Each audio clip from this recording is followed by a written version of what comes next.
Please subscribe to my channel and tap the bell icon to get more updates.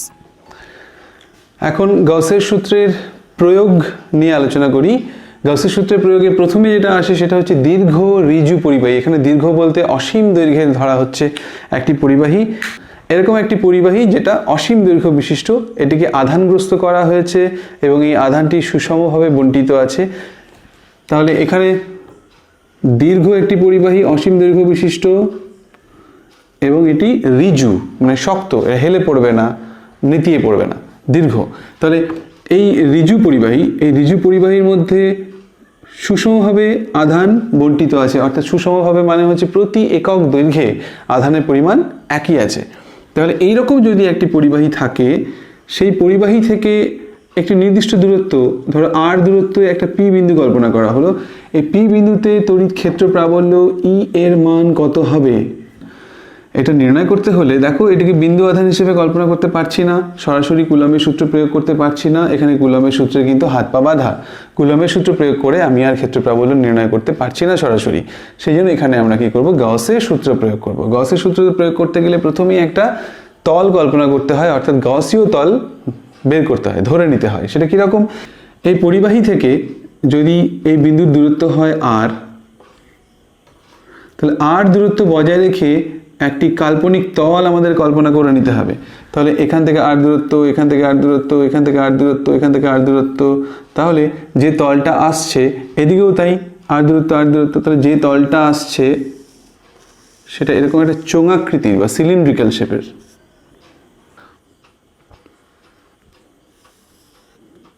তাহলে এটা একটা চোঙাকৃতির তল।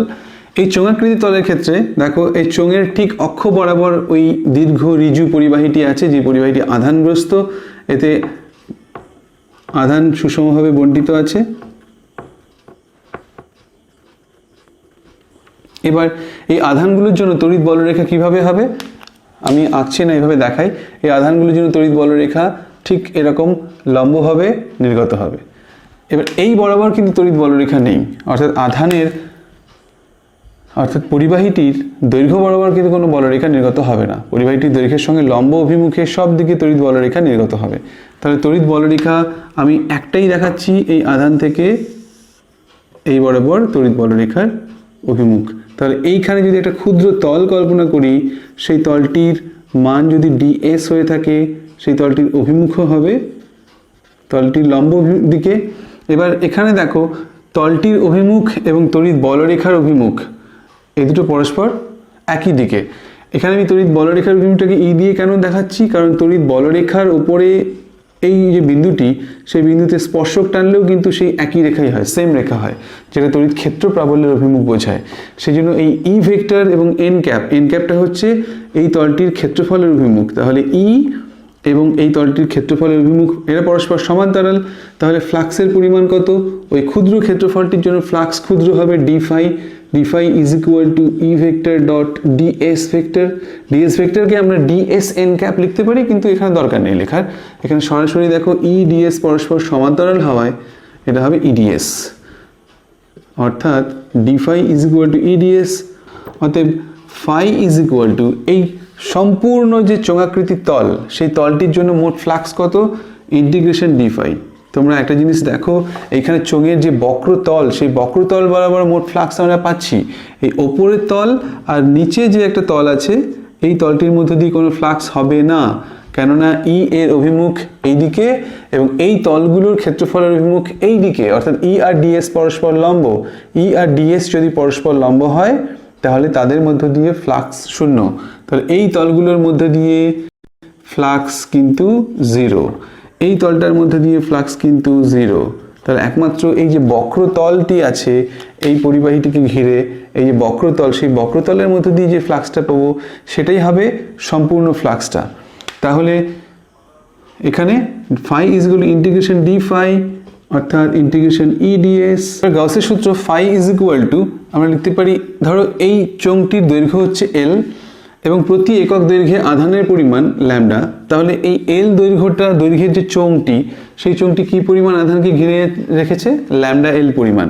তাহলে ফাই ইজ ইকুয়াল টু মোট আধান ল্যামডা এল গুণ 1/ε0 বা এইভাবে লেখা যায়। ব্যাস, এবার 1 নম্বর সমীকরণে ফাই ইজ ইকুয়াল টু কত বলা আছে, integration E DS is equal to lambda L ভাগ এপসাইলন 0, और ইটা বাইরে এলো, integration DS is equal to lambda L ভাগ এপসাইলন 0, और ই এই ডিএস অর্থাৎ টোটাল যে মোট যে বক্রতলটা, সেই বক্রতলটার ক্ষেত্রফল কত, এখানে উপরের তলটায় নিচের তলের ক্ষেত্রফল আমরা ধরছি না, কারণ তাদের মধ্যে দিয়ে ফ্লাক্সের পরিমাণ শূন্য, সেটা এখানে ধর্তব্যের মধ্যে আসবে না। তাহলে শুধুমাত্র এই চোঙাকৃতির যে তলটা আর ব্যাসার্ধের এবং এল দৈর্ঘ্যের, তার বক্রতলের ক্ষেত্রফল হবে 2 পাই আর গুণ L is equal to lambda L ভাগ এপসাইলন 0, অর্থাৎ ই ইজ ইকুয়াল টু আসছে E is equal to 1 ভাগ 2 পাই এপসাইলন 0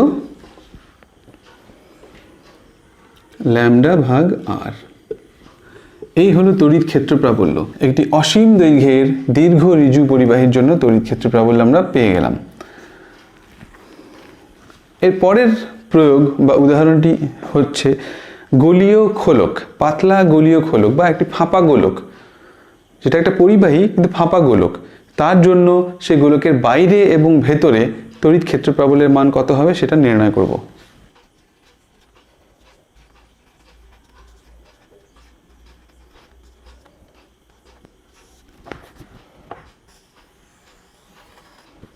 ধরো একটি গোলক আছে আমাদের কাছে, যার ব্যাসার্ধ হলো আর, ক্যাপিটাল লেটারে লিখছি। গোলকটিকে যদি বাইরে থেকে কিছু পরিমাণ আধান দেওয়া হয়, প্রথমে বলে রাখি পাতলা গোলীয় খোলক বা ফাঁপা গোলক, সেই ফাঁপা গোলকটিকে যদি বাইরে থেকে কিছু পরিমাণ আধান দেওয়া হয়, তাহলে সেই আধান এই গোলকের পৃষ্ঠ বরাবর সুষমভাবে বণ্টিত হবে, আর সুষম বন্টনের ক্ষেত্রেই আমরা গাউসের সূত্র প্রয়োগ করতে পারবো। তাহলে এরকম একটা গোলীয় খোলক আছে, যার ব্যাসার্ধ বড় আর দিয়ে বোঝানো হয়েছে। এই খোলকের কেন্দ্র থেকে আর দূরত্বে একটা বিন্দু নিচ্ছি, পি বিন্দু, দূরত্বটি কত, স্মল আর মানে দূরত্বটা কেন্দ্র থেকে পি বিন্দুর দূরত্ব। এই পি বিন্দুতে যদি তড়িৎ ক্ষেত্র প্রাবল্য বার করতে বলে, তাহলে কি করব, দেখো আমি একটু ছোট করে দেখাই। এই পি বিন্দুতে তড়িৎ ক্ষেত্র প্রাবল্য অর্থাৎ ই এর মান কত হবে সেটা নির্ণয় করব। তাহলে গাউসের সূত্র প্রয়োগ করার সময় যেটা বলেছি, যে দূরত্বে, কেন্দ্র থেকে যে দূরত্বে ক্ষেত্র প্রাবল্য বার করতে বলবে, সেই দূরত্ব বজায় রেখে একটি বদ্ধতল, কাল্পনিক বদ্ধতল কল্পনা করব, যেটাকে গাউসীয় তল নাম দিয়েছি। সেই কাল্পনিক বদ্ধতলটি ডটেড লাইন দিয়ে দেখানো হলো। যে বিন্দুতে ক্ষেত্র প্রাবল্য বার করতে বলা হয়েছে, দেখো এই বিন্দুতে তড়িৎ বলরেখাগুলো এই প্লাস আধান বিশিষ্ট অর্থাৎ এই ধনাত্মক আধান বিশিষ্ট গোলক থেকে সুষমভাবে চারিদিকে তড়িৎ বলরেখাগুলো নির্গত হবে। এই বিন্দুতে যদি এই বলরেখার উপর স্পর্শক টানি, তাহলে ক্ষেত্র প্রাবল্যের অভিমুখ সেই একই দিকেই হবে। এখানে একটা ক্ষুদ্র তল যদি কল্পনা করে নিই, এই কাল্পনিক গোলীয় তলটির উপরে একটা ক্ষুদ্র তল কল্পনা করলাম, সেই তলের মান যদি ডিএস হয় এবং তার অভিমুখও কিন্তু ই এর দিকেই হবে, অর্থাৎ ই এবং তলের অভিমুখ এরা একই দিকে, সেই জন্য ই ভেক্টর কমা এন ক্যাপ লিখলাম। তাহলে ডিএস তলের মধ্য দিয়ে ফ্লাক্স কত হচ্ছে, ডি ফাই। প্রথমে ফ্লাক্সের পরিমাণ বের করি।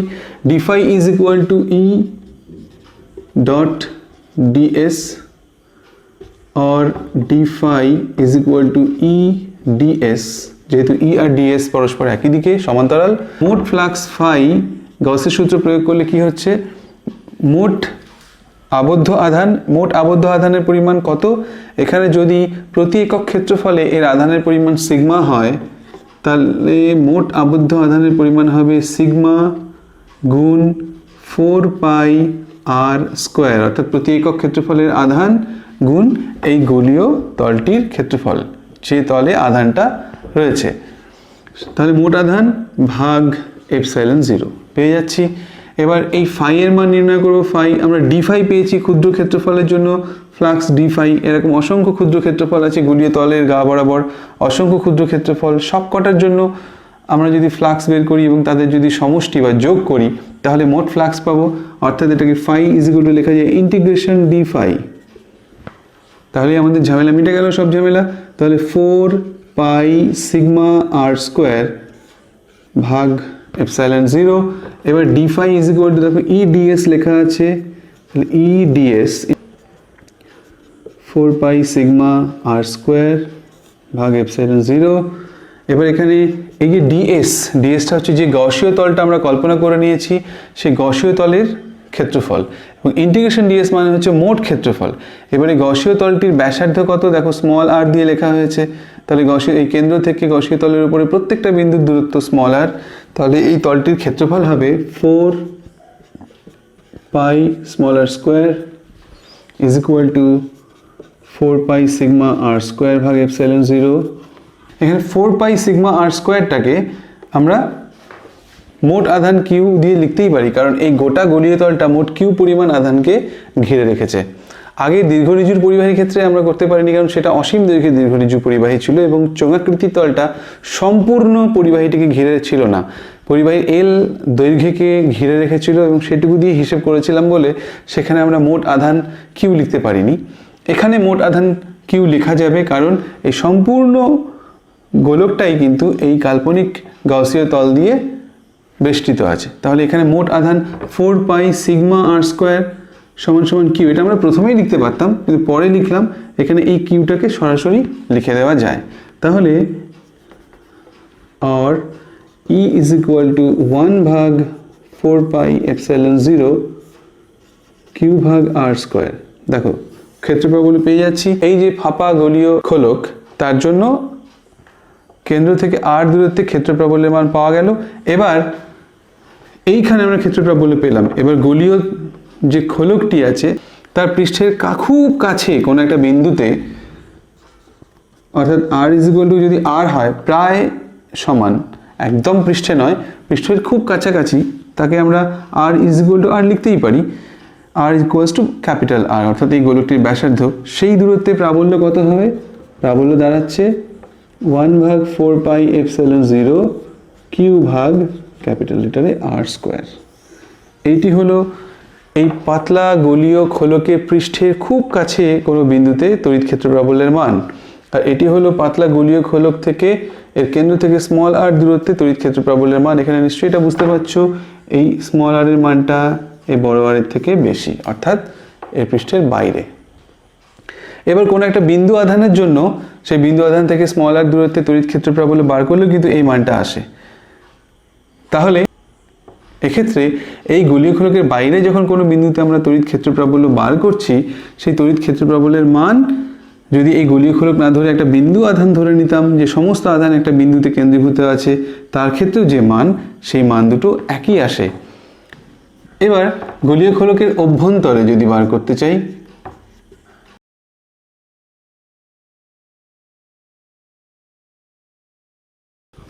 ধরো এরকম কোনো একটা জায়গায় কিউ বিন্দুতে তড়িৎ ক্ষেত্র প্রাবল্য বার করতে বলা হয়েছে, তাহলে আমাদের এই গসীয় তলটি আর লাগবে না।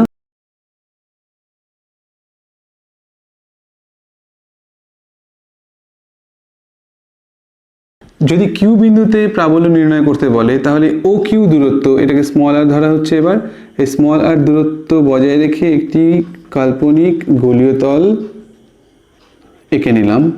এক্ষেত্রে এটা হলো গসীয় তল, এবং এই তলটা এখানে এর তলের ওপরে একটা বিন্দু নিচ্ছি, যার ক্ষেত্রফল হচ্ছে ডিএস এবং অভিমুখ এই বরাবর।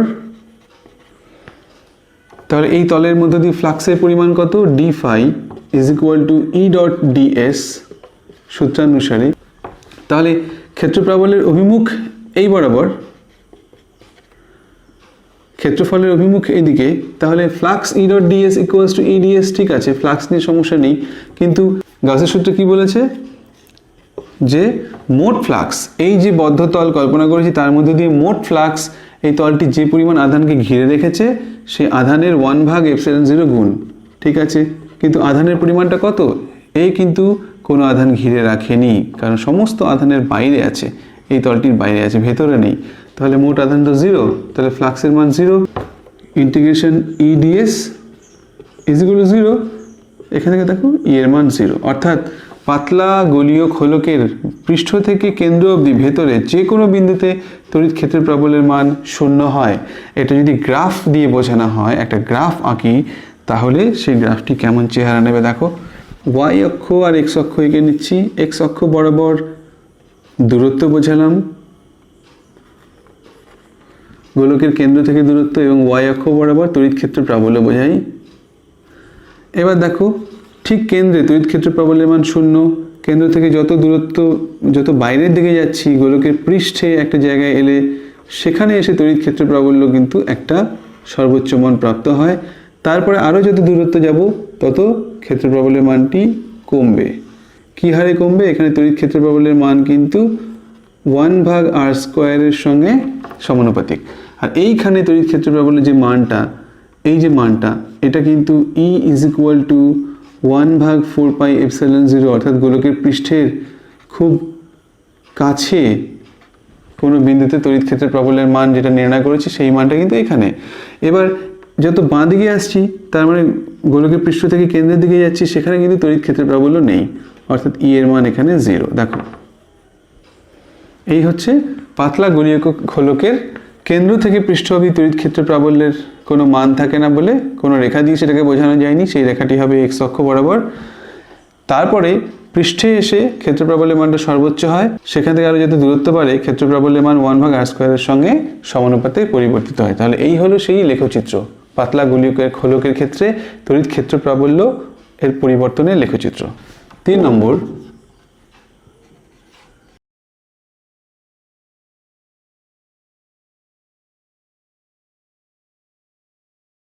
এর ক্ষেত্রে তড়িৎ ক্ষেত্র প্রাবল্য কত?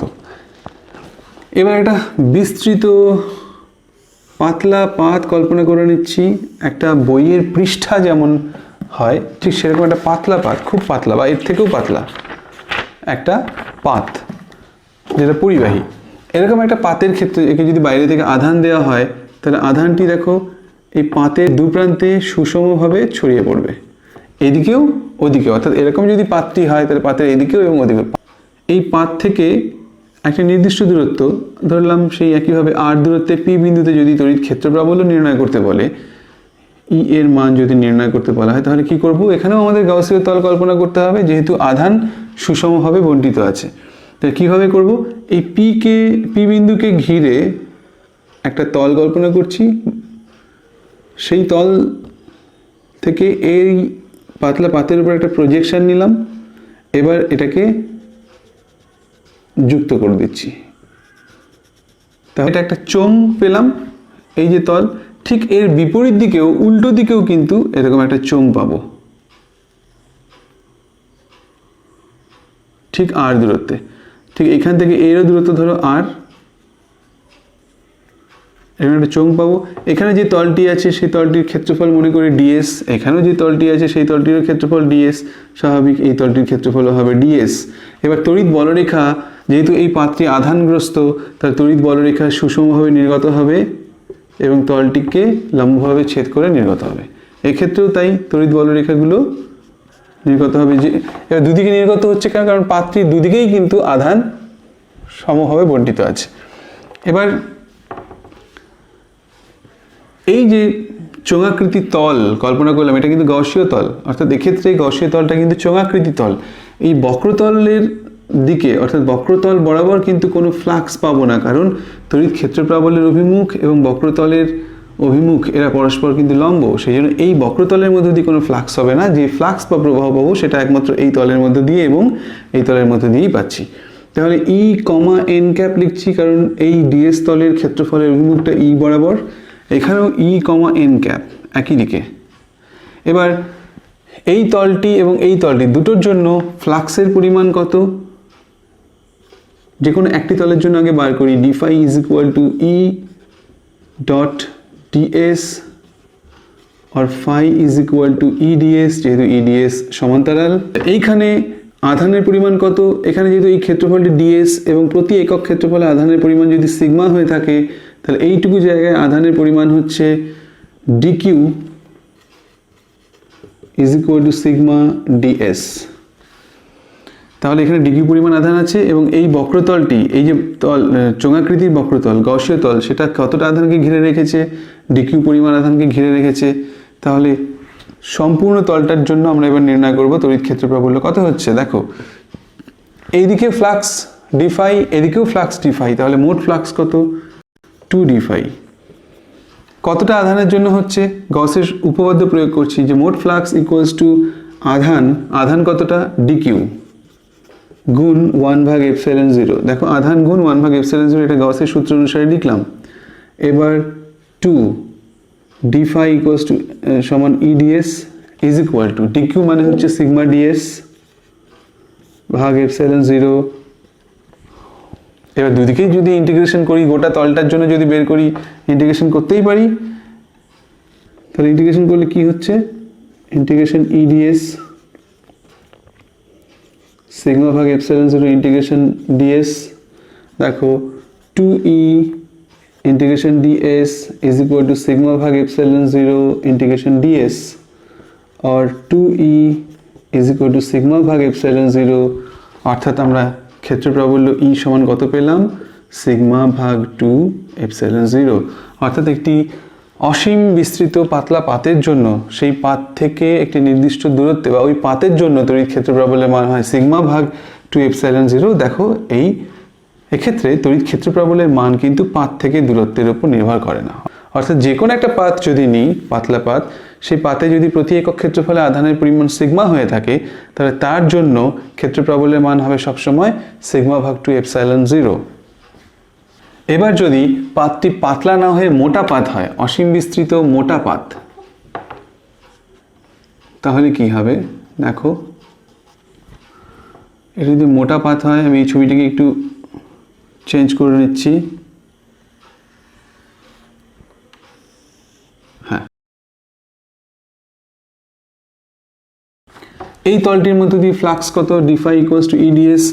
এই তলটির মধ্যে দিয়ে ফ্লাক্স কত? সেটাও D phi is equal to EDS. তাহলে মোট ফ্লাক্স যখন বের করব 2 ডি ফাই করছি।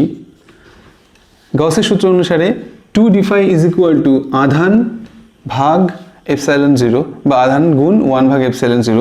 এখানে কতটা আধানকে ঘিরে রেখেছে এই দুটো তল? যেহেতু মোটা পাত, তাহলে কিছু পরিমাণ আধান দিলে এই পৃষ্ঠে এবং ওই উল্টো দিকের পৃষ্ঠটাতেও কিন্তু আধান সুষমভাবে বণ্টিত হয়েছে।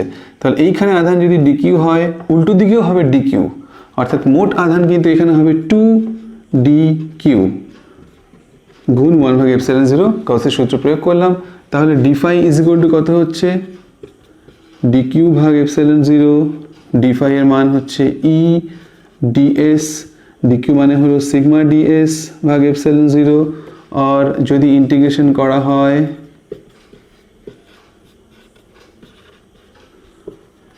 ই ইজ ইকুয়াল টু সিগমা ভাগ ε0। তাহলে মোটা পাতের জন্য তড়িৎ ক্ষেত্র প্রাবল্যের মান হবে সিগমা ভাগ ε0। কিন্তু পাতলা পাত যদি হয়, অসীম বিস্তৃত ফিনফিনে পাতলা পাত, তার জন্য হবে সিগমা ভাগ 2ε0। এই দুটো রেজাল্ট কিন্তু আলাদা। যদি আমার ভিডিওটি ভালো লেগে থাকে তাহলে লাইক করো, শেয়ার করো, আমার চ্যানেলটিকে সাবস্ক্রাইব করো, এবং তোমাদের যদি কিছু বলার থাকে তাহলে নিচে কমেন্ট সেকশনে গিয়ে সেখানে গিয়ে বলতে পারো। Thank you.